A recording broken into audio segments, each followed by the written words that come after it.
우리 함께 하나님의 말씀을 같이 읽도록 하겠습니다. 구약성경 여호수아서 6장 11절로 16절 말씀입니다. 여호수아서 6장 11절로 16절 말씀 우리 함께 같이 읽겠습니다. 여호와의 괴가 그 성을 한번 돌게 하고 그들이 진영으로 돌아와서 진영에서 자니라. 또 여호수아가 아침에 일찍이 일어나니 제사장들이 여호와의 궤를 메고 제사장 7은 양각 나팔 7을 잡고 여호와의 궤 앞에서 계속 행진하며 나팔을 불고 무장한 자들은 그 앞에 행진하며 부군은 여호와의 궤 뒤를 따르고 제사장들은 나팔을 불며 행진하니라. 그 둘째 날에도 그 성을 한번 돌고 진영으로 돌아오니라. 여섯 동안을 이같이 행하니라. 일곱째 날 새벽에 그들이 일찍이 일어나서 전과 같은 방식으로 그 성을 7번 도니 그 성을 7번 돌기는 그날 꿀이었더라. 7번째에 제사장들이 나팔을 불 때에 여호수아가 백성에게 이르되 외치라. 여호와께서 너희에게 이 성을 주셨느니라. 아멘. 9월 들어 여호수아서를 묵상하면서 말씀을 전하고 있습니다.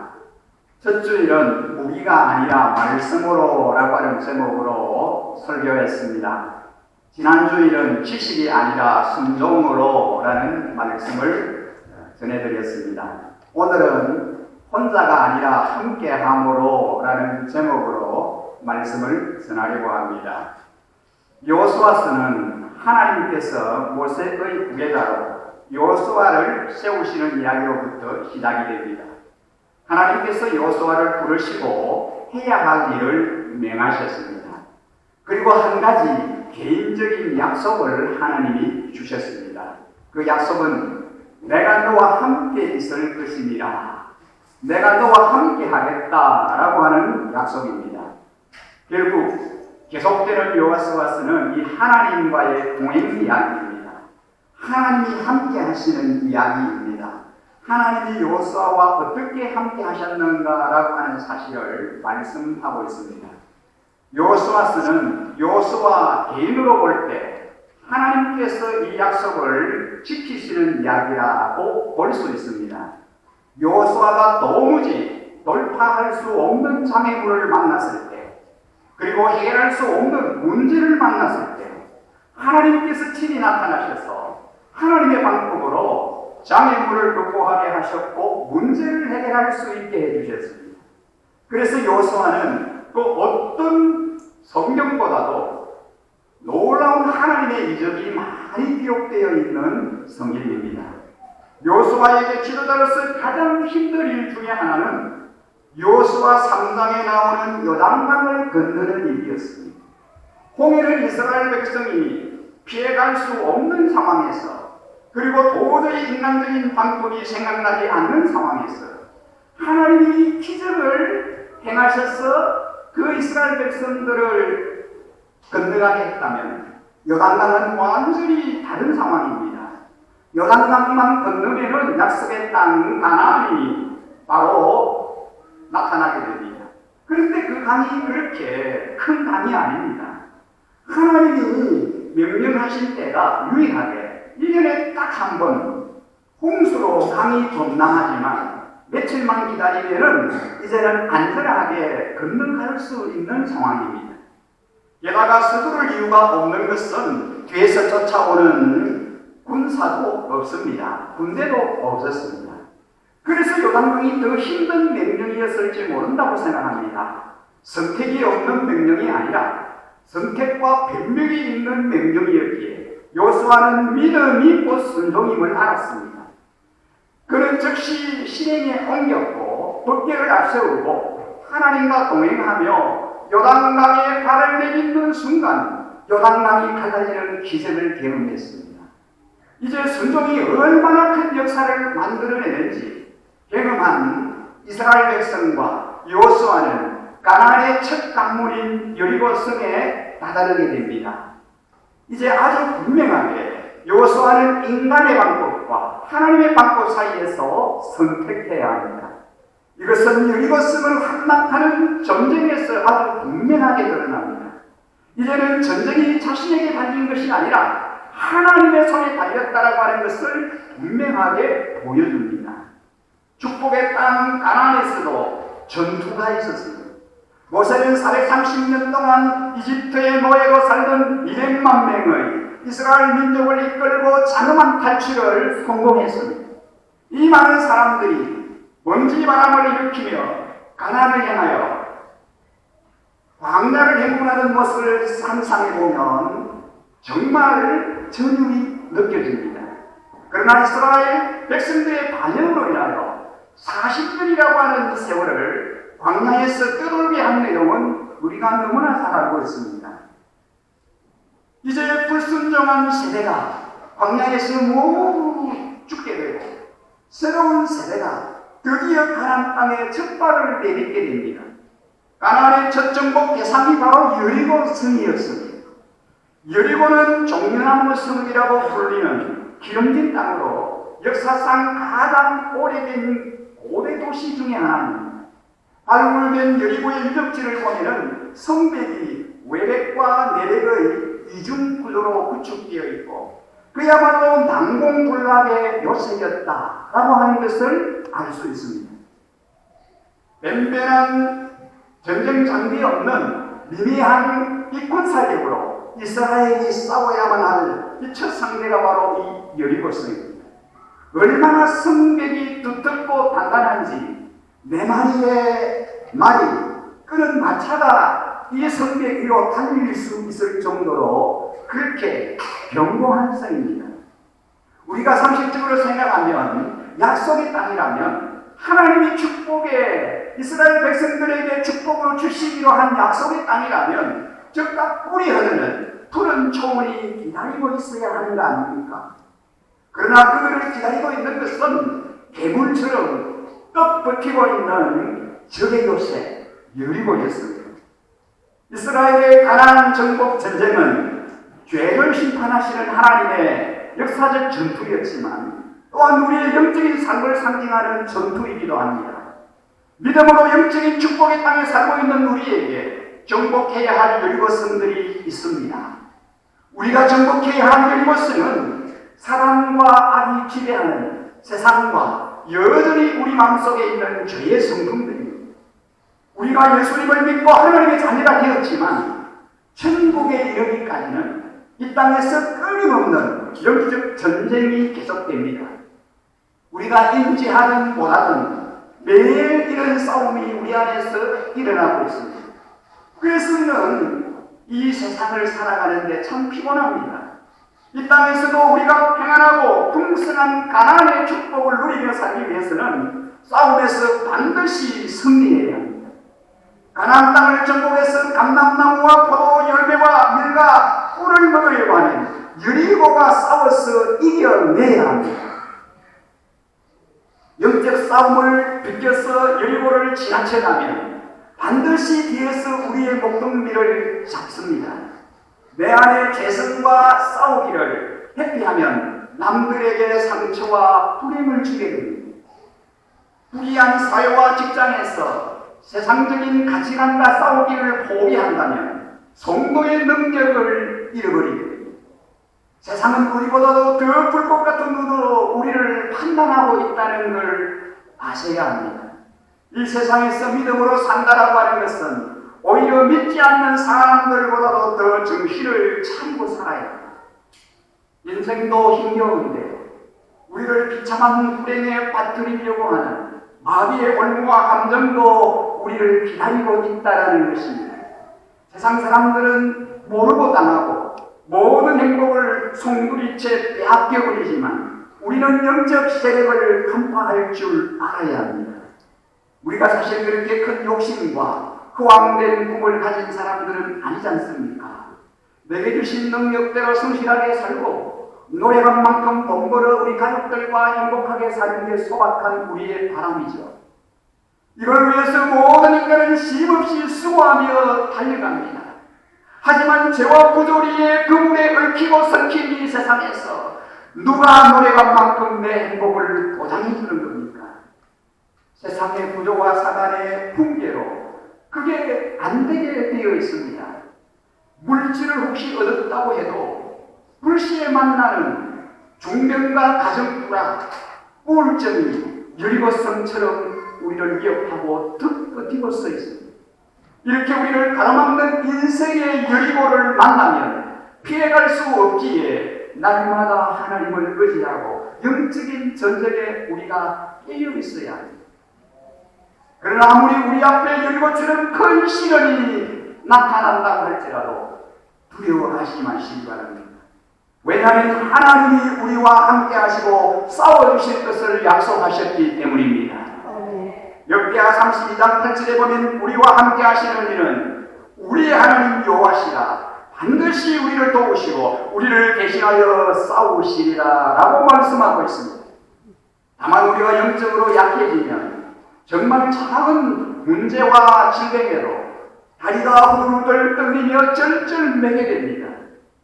우리 영을 강하게 만들 모든 방편들을 적극적으로 꾸준히 해나가야 합니다. 우리는 말씀을 규칙적으로 읽어야 합니다. 열심히 쉬지 않고 기도해야 합니다. 공적 예배에 빠짐없이 참석해야 합니다. 신앙서적을 읽고 죄를 버리고 말씀대로 사는 그런 삶이 우리에게는 참으로 필요합니다.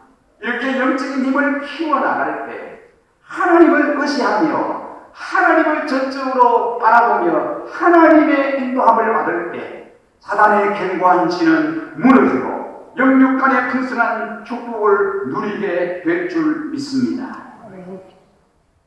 여러분, 가나안의 전투는 하나님의 방법으로 싸워야 합니다. 여리고의 성막은 바다로부터 3-4m 정도의 높은 요새였습니다. 이미 여리고의 정탐꾼을 보냈던 여호수아는 도저히 그 여리고성을 뚫을 수 없다는 그 성맥을, 그 육중한 성맥을 부수고 어떻게 군사를 진입시킬 것인지 참모들과 함께 고심했을 것입니다. 고심한다고 대답이 나오면은 여리고성이 아니겠죠. 우리가 당연한 골치 아픈 문제에 머리를 싸매고 고심한다고 어디 답이 있습니까? 그러나 우리가 해결 못할 문제들에도 반드시 하나님의 방법이 있습니다. 여호수아서 6장 3절에서 5절까지의 말씀에 보면 하나님께서 이 전쟁을 직접 지휘하시며 전략을 세워주십니다. 우리 인생의 모든 전략을 반드시 하나님께 여쭙고 하나님과 함께 세울 때 우리는 승리할 수 있는 줄 믿습니다. 여러분, 현실적인 문제도 영적인 문제도 모두 하나님 그분에게 방법이 있는 줄 믿습니다. 오늘 여호수아는 하나님의 직접적인 음성을 듣지만 오늘을 사는 우리는 내 안에 내주하시는 성령 하나님의 음성에 아주 세심하게 귀를 기울여야 합니다. 우리가 구할 때 하나님은 위기를 벗어날 영적 전술을 가르쳐 주십니다. 우리 실력만으로 문제를 대처하면 우리 한계를 벗어날 수 없습니다. 기도하며 하나님께 묻고, 기도하며 생각하고, 기도하며 머릿속에 주시는 아이디어를 쫓아가야 합니다. 평범한 우리의 일상에서 주님의 뜻이 무엇인지 구하고 깨달으려고 노력하는 것이 위기의 때 주님의 음성을 듣는 소중한 훈련이 됩니다. 또 신앙적으로 이렇게 깨어있는 사람들에게 갑작스러운 공격은 별로 없습니다. 하나님이 매 순간 주시는 지혜로 그런 분들은 대개 평탄한 삶을 살고 위기가 온다 해도 수월하게 넘어가는 것을 볼 수 있습니다. 우리가 잘 아는 잠언 3장 6절 말씀에 보면 너는 범사의 그를 인정하라. 그리하면 내 길을 지도하시리라 그랬습니다. 그런데 오늘 하나님께서 여호수아에게 지시하신 전략이 무엇입니까? 어떤 전략입니까? 그들이 하나님의 전술을 들을 때 얼마나 당황이 되었을까요? 지금 적들은 높은 요새 위에서 모든 무기를 총동원해서 이스라엘을 향하여 공격할 태세를 갖추고 있습니다. 그런데 하나님이 여호수아에게 명령하신 전략은 대오를 버리고 그 위험한 성을 하루에 한 바퀴씩 돌라는 것입니다. 행군을 하라는 것입니다. 모든 이스라엘 백성들이 대열을 준비해서 하루에 한 바퀴씩 여리고성을 돌아가는 것입니다. 머리 위로 불화살과 돌덩어리와 창들이 쏟아질 게 너무나 뻔한 일 아니겠습니까? 우리가 이런 상황에 처했을 때 실패가 너무나 뻔한 전략을 주신다면 순종하기가 얼마나 어렵겠습니까? 하나님의 이해할 수 없는 인도에 의중대할 때가 종종 있습니다. 성도들의 인생 전략이 이 성경의 말씀을 따라가다 보면 인생의 낙오자가 되는 게 아닌가 염려될 때도 있습니다. 끌고 모아야 살 것 같은 때에 흩어서 나누어 주라고 성경은 말씀합니다. 주의를 위해서 가게 문을 닫으라는 말씀에 순종하는 것 대단한 믿음입니다. 이스라엘 사람의 전술을 썼다면 첩자를 들여보낸 다음에 성내를 교란시키고 밖에서 토람을 쌓아 성벽을 넘어 정면 선포하고 뭐 이런 방법이 있지 않겠습니까? 전쟁 경험이 부족한 이스라엘이 무참히 패배했을 것입니다. 하나님의 뜻이 확실한 것은 현실적으로 이해가 안 되고 당장 손해가 되는 것 같고 드린 것 같아도 순종하는 것이 축복입니다. 순종은 하늘의 상급뿐 아니라 우리가 살아가는 이 땅에서도 반드시 축복으로 갚아주실 줄 믿습니다. 하나님의 말씀대로 최선을 다해서 순종한다고 내 인생이 망가지지 않고 내 것 다 없어지지 않습니다. 자녀인 우리들이 충분히 이 땅에서 품위 유지하며 살도록 하나님께서 보장해 주실 줄 믿습니다. 지금 내 형편과 내 믿음으로 할 수 없는 것 같은데 하나님의 뜻에 한 가지씩 순종해 가다 보면 믿음이 성숙되고 삶은 축복을 받게 될 것이고 새롭게 하소서라고 하는 간증 프로그램에서 선교사님 한 분이 이런 간증을 했습니다. 선교사가 되기 위해서 영국에 유학을 갔습니다. 유학이 끝났는데 하나님의 음성이 아프리카 감비아라고 하는 나라로 가는 겁니다. 지금도 일어나는 게 아프리카 땅인데 30년 전 아프리카 여러분 어떠했을까요? 혼자 가서 보니 자신은 어떻게 해보겠는데 아내와 두 딸이 살 곳은 절대로 못 된다는 생각이 들었습니다. 그러나 결국 하나님의 뜻에 순종해서 감비아에서 선교 사역을 하게 되었습니다. 문제는 10년이 지나자 중학교를 마친 딸이 진급할 고등학교가 없습니다. 총명한 딸을 중졸 학력으로 마치게 하고 싶은 부모가 어디 있겠습니까? 서라도 플러스 대학을 보내려고 하는 게 우리 대한민국 부모들의 교육률 아닙니까? 자식의 앞날이 걸리니 그때 정말 심각한 갈등이 있었다고 합니다. 아프리카 사역을 접고 자식의 장래를 생각하고 한국으로 돌아갈 수는 없다는 그런 생각이 들었습니다. 그래서 선교사님이 갈등 속에서 기도하며 아프리카에 눌러앉기로 그렇게 결정을 했습니다. 여러분, 그런데 참 놀라운 일이 일어났습니다.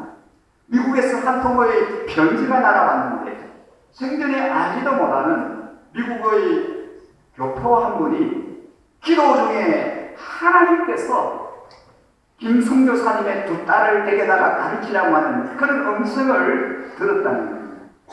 그래서 비행기표와 학비 모든 것을 다 책임지고 그 두 딸을 6년간 맡아서 뒷바라지를 해주었습니다. 큰 딸은 미국의 상륙청 1%만 들어간다고 하는 존스 홉킨스 의대에 합격을 했다고 합니다. 하나님의 말씀에 순종하면 절대로 하나님이 손해보게 하지 아니하십니다. 사업을 할 때도 원칙대로 하고 장사를 할 때도 믿는 가게인이 정직한 물건을 쓰고 믿음으로 베풀면 하나님이 반드시 축복해 주시리라고 믿습니다.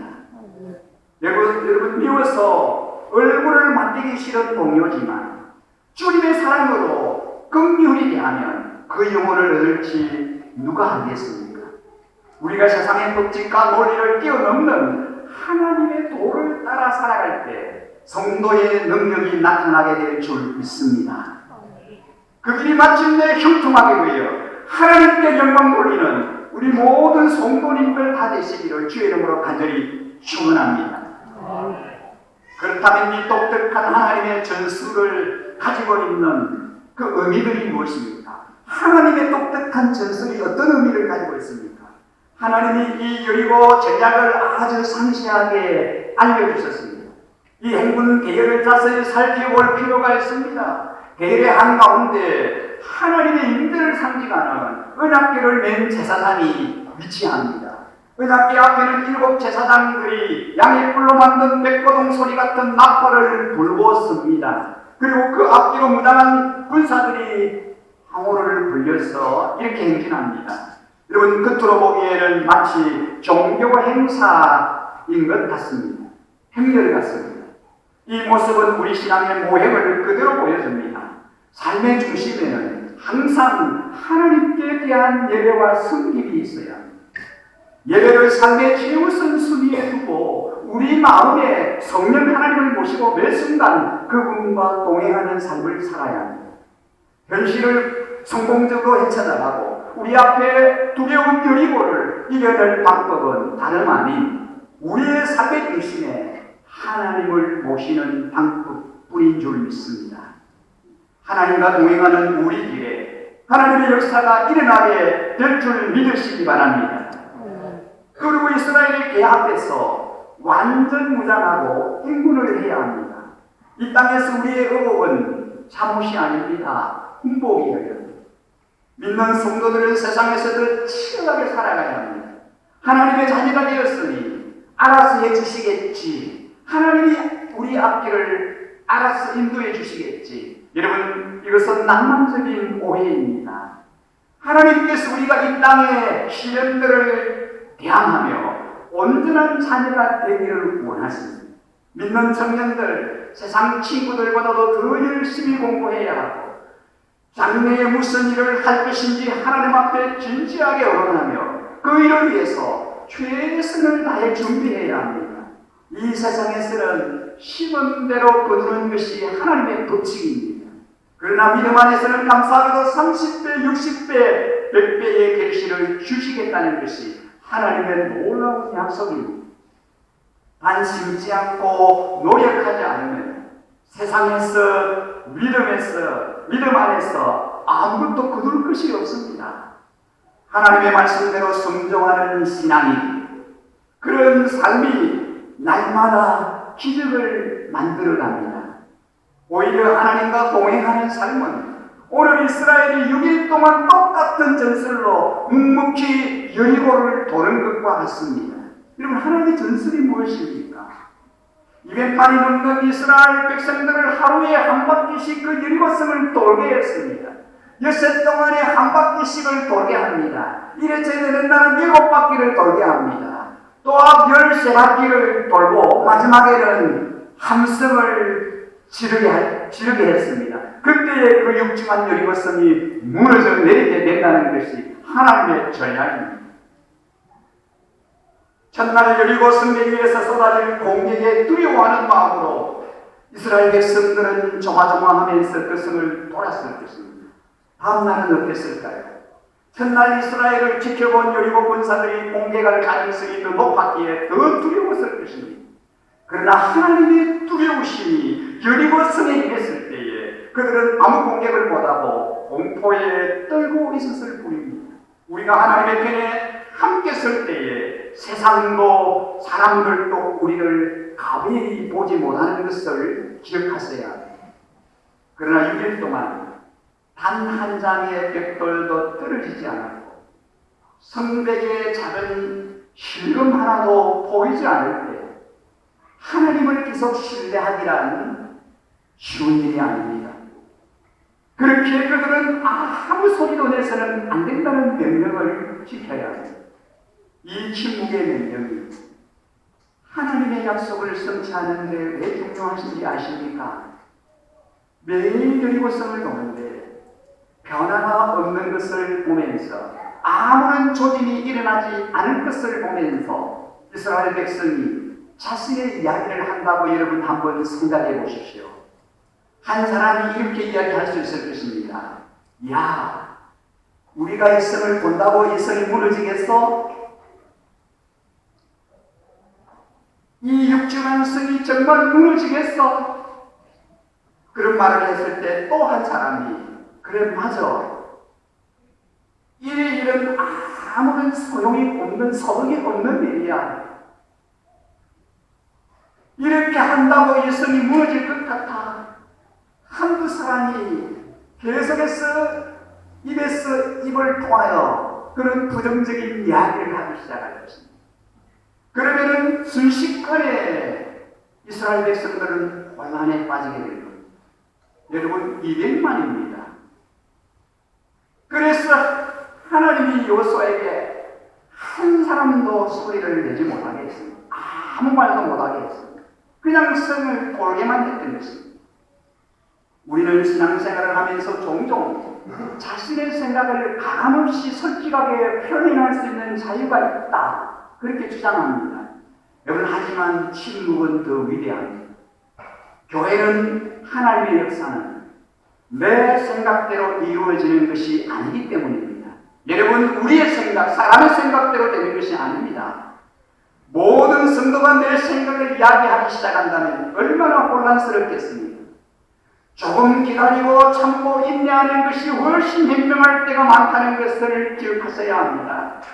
한 공동체 안에서 부정적인 말이 돌기 시작하면 엄청난 파괴력을 가져옵니다. 사실 우리 주변에서 자신이 책임질 수 없는 부정적인 말 때문에 얼마나 많은 사람이 상처를 입는지 생각해 보십시오. 만일 이스라엘 백성이 6일 동안 여리고성을 돌면서 부정적인 말을 하기 시작했다면 여호수아에 대한 신뢰도 순식간에 깨어지고 하나님을 향한 믿음을 잃어버렸을 것입니다. 우리 앞에 있는 여리고성 같은 거대한 문제들과 오늘 해결되지 않는 문제들이 미진함에 남아있어도 실망하고 지치지 마시기 바랍니다. 직장 문제와 질병과 전도되지 않는 친구와 가족들로 인하여 결코 낙심하지 마시기 바랍니다. 하나님께 믿음이 인정되는 순간 반드시 여리고는 무너질 줄 믿습니다. 여리고 전쟁의 영적 의미를 우리는 잊어버리면 안 됩니다. 많은 불신자들이 이스라엘을 위해서 여리고의 모든 생명을 죽이는 하나님을 오해합니다. 가나안의 부족들이 멸망한 것은 그들이 제약에서 돌이키지 않았고 심지어 귀신에게 자기 자식을 불태워 바치는 그악한 죄에 대한 심판입니다. 여리고성에 대한 심판은 불의한 세상에 대한 하나님의 심판을 대표하는 상징입니다. 하나님은 여리고성의 남녀노소와 모든 가축을 다 죽이고 전리품을 취하지 말고 모두 불태워 하나님께 바치라고 명령합니다. 그 어떤 것도 이스라엘 손에 들어가지 못하게 했습니다. 이 명령이 여러분 잔인하다고 생각하십니까? 어떻게 하나님이 그렇게 잔인하신 분인가? 사랑의 하나님이 어떻게 그렇게 하실 수 있을까? 그렇게 생각하십니까? 결코 그렇지 않습니다. 여리고성의 심판은 제 노예로 살며 사단을 숭배하는 처참한 인생을 하나님 손으로 멈추게 하는 것입니다. 하나님이 사람들의 죄를 심판하는 것은 절대 보복이나 정오가 아닙니다. 하나님의 행상을 잃어버린 인간의 제약된 본성을 심판하고 공의로 그 죄의 형량을 정하시는 것이 하나님이 거룩하신 심판입니다. 그러나 하나님의 이 심판 이면에는 은혜의 구원이 기다리고 있습니다. 하나님은 여리고를 심판하시면서 심판하실 때 피할 길을 보여주시는 분이십니다. 무너지지 않는 성비에서 나부끼는 붉은 끈을 말씀합니다. 믿음으로 구원받은 라합을 보라고 하십니다. 그의 우선으로 오실 구원자 예수 그리스도를 바라보라고 하십니다. 우리는 여리고성의 세상을 즐기고 탐닉했던 죄인들이었지만 믿음으로 구원받은 축복의 하나님의 자녀인 줄 믿습니다. 그러나 우리 삶에 끊임없는 면적 싸움과 환란이 닥쳐옵니다. 그게 정상이니 이상이 여기지 말라고 성경은 말씀합니다. 그러나 우리 삶의 중심에는 예배로 하나님께 영광 돌리며 이 땅의 모든 여리고를 하나님의 전략으로 승리하시길 주 예수 그리스도의 이름으로 간절히 축복합니다. 여러분에게 오늘 묻고 싶습니다. 여러분의 여리고성은 무엇입니까? 무엇이 여러분의 앞을 가로막고 있는 여리고입니까? 여리고성이 무너지는 것은 철저하게 하나님의 방법을 통해서입니다. 여러분에게 여리고성이 그렇게 무섭고 어려운 이유가 무엇인지 아십니까? 여호수아 6장 1절의 말씀에 보면은 이스라엘 자손들로 말미암아 여리고는 굳게 닫혔고 출입하는 자가 없더라 그랬습니다. 그렇습니다. 나는 여리고성을 무너뜨리기 위해서 열심히 노력하고 기도하는데 상대가 아무 반응이 없습니다. 내가 남편을 위해 그렇게 희생하고 양보하고 기도했는데 전혀 반응이 없습니다. 문을 꼭 닫아 걸고는 미동도 하지 않습니다. 여리고성 안에는 충분히 필요한 물과 양식과 재물이 있습니다. 마음을 열려고 하지 않습니다. 이게 필요한 것은 나의 능력이 아닙니다. 여러분의 능력이 아닙니다. 단지 우리는 침묵하며 여리고성을 놓을 뿐입니다.